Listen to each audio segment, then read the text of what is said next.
Всем привет, дорогие друзья! В сегодняшнем видео мы будем готовить нежнейшие пасхальные куличи. Они получаются очень воздушными и в то же время не сухими. Давайте скорее готовить. Приготовление кулича начнем с приготовления опары. Для нее нам понадобится 250 граммов молока. Молоко должно быть чуть-чуть тепленькое, температурой 32-35 градусов. Берем 32 грамма свежих дрожжей, отправляем дрожжи в молоко. Также для приготовления кулича буду использовать 200 граммов сахара. Беру 1 столовую ложку и добавляю в опару.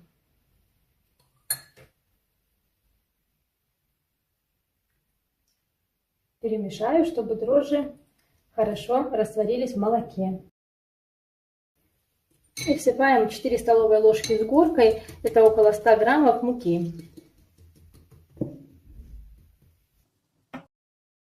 Размешиваем, чтобы не было комочков. Если даже они немножко останутся, ничего страшного.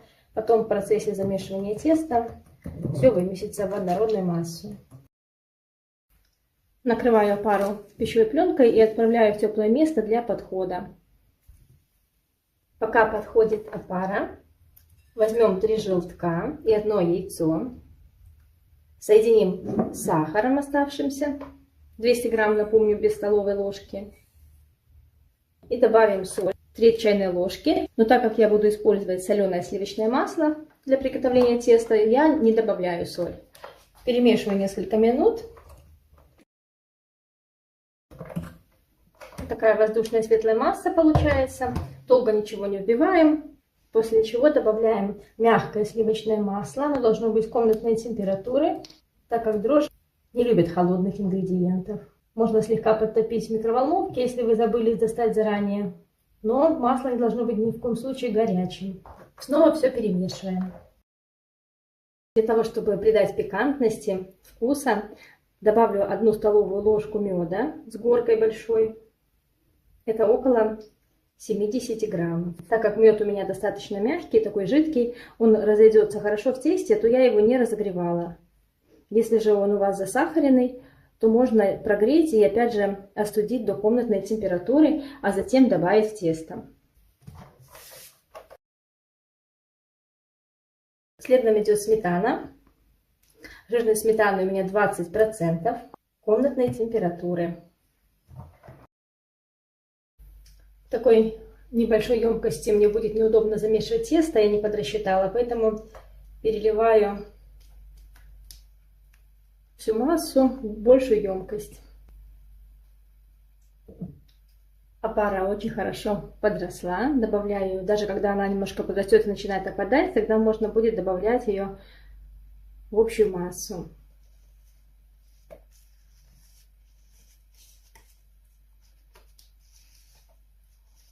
Опара у меня стояла около 20 минут. Перемешиваем и постепенно начинаем всыпать муку. Муку обязательно просеиваем, так она лучше насытится кислородом и выпечка будет более воздушной.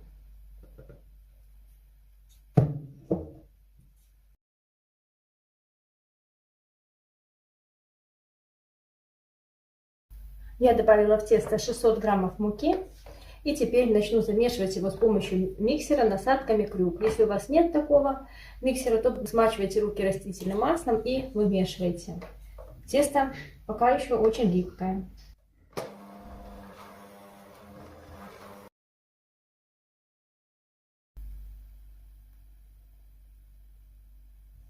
Вымешивала тесто миксером около 8 минут и сейчас еще немножечко помешу руками, так как тесто любит тепло рук. Наливаю в ладони столовую ложку растительного масла, может чуть-чуть больше. И потихоньку буду вымешивать тесто. Мне муки больше не нужно, отличное тесто. Вот оно такое вот, чуть-чуть липковатое, очень такое живое, приятное. Буду вымешивать тесто на столе еще около 5 минут. В конце замешивания добавлю в тесто изюм. 140 граммов изюма я хорошенечко помыла. Он у меня очень мягкий, поэтому я его немножко подержала в теплой воде, не замачивала долго.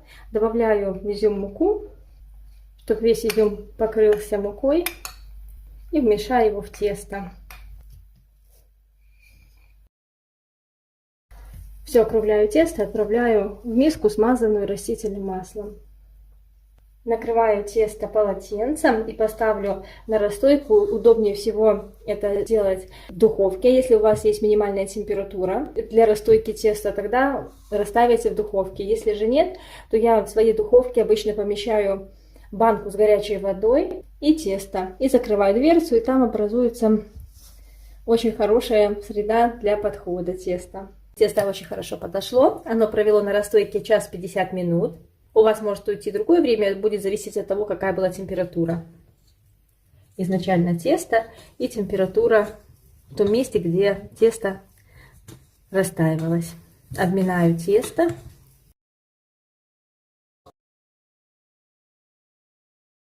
Теперь разделяем тесто на части и заполняем формочки. Формы должны быть заполнены тестом не более чем на 1/3 или наполовину.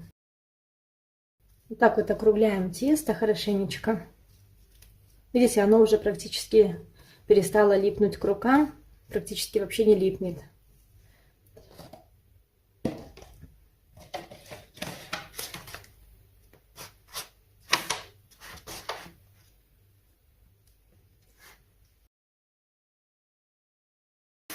Формочки с куличами сразу же помещаю на поднос, на противень, чтобы потом было удобно их перемещать в духовку, чтобы они во время переноса не осели. Накрываю сверху полотенцем и опять ставлю в теплое место на минут 30.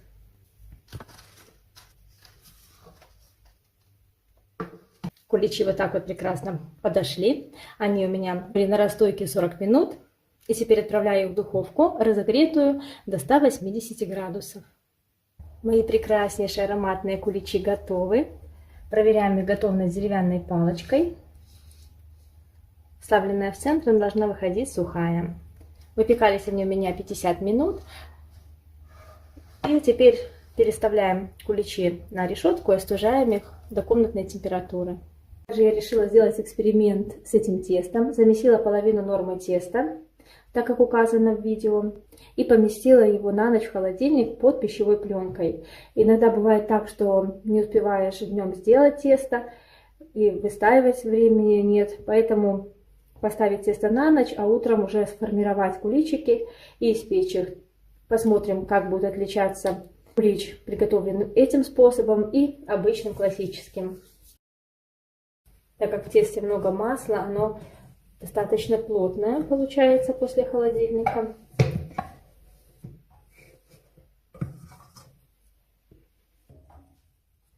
Вот такой вот плотненький достаточно комочек. Обминаю это тесто. 1/3 часть теста отрежу. Будет маленький кулич и такого же размера, как кулич, который я выпекала предварительно. Выпекать буду формочки такого же размера, как до этого. И посмотрим, какой кулич у нас получится. И будет еще один маленький куличик. Еще из выводов, которые я сделала при выпечке, надо очень тщательно формировать шарик из теста, чтобы он был по возможности более ровный. Потому что во время подхода, если шарик сформировать неровным, то тогда кулич поднимется неровно и будет с одной стороны выше, а с другой ниже, как у меня получилось с моими куличами предыдущими.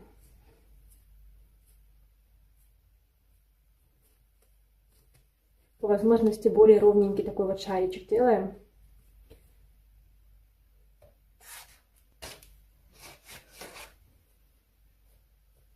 Так как у меня не оказалось подходящей формы для этого кусочка теста, я решила сделать несколько маленьких куличиков в форме для кексов. И отправляю свои куличи в теплое место для подхода. Приготовлю самую простую классическую глазурь для кулича на сыром белке. Беру один белок, вес его примерно 30 граммов, и сахарную пудру. Для аромата можно добавить ванильный сахар, ванильную эссенцию или же ванильный экстракт. У меня здесь натуральный экстракт миндаля. И постепенно добавлю сахарную пудру. Если вы не хотите готовить глазурь на сыром белке, то у меня на канале уже есть рецепт глазури на желатине. Ссылка на этот рецепт будет в описании под видео.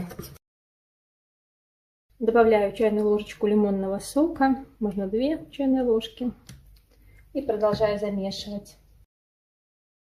Можно немножко взбивать глазурь миксером, она будет более белая. Можно вот так вот с помощью вилочки просто замесить. Тоже будет хорошо.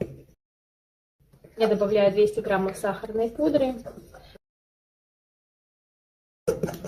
Глазурь достаточно быстро засыхает, поэтому куличи нужно украшать ею сразу.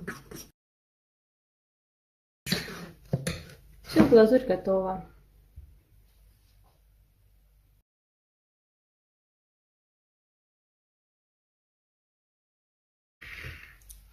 Украшу кулич топпером из безе.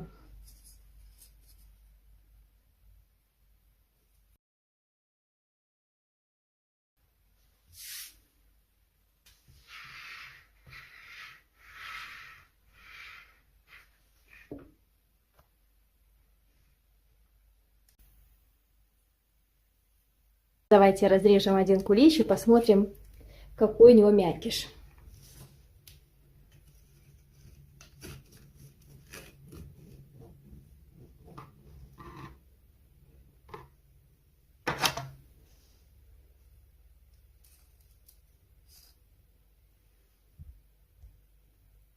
Посмотрите, какой он мягкий.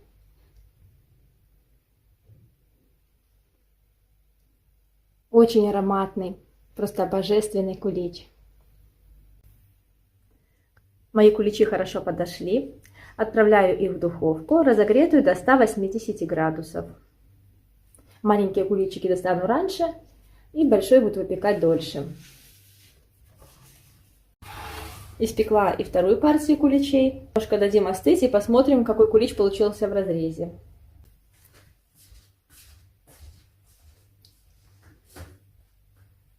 Это кулич, который я выпекала из теста, которое отстаивалось в холодильнике. А этот классическим способом. Прекрасная текстура и у одного и второго кулича, поэтому я считаю, что оба замеса имеют место быть. Как вам удобнее, так и делайте.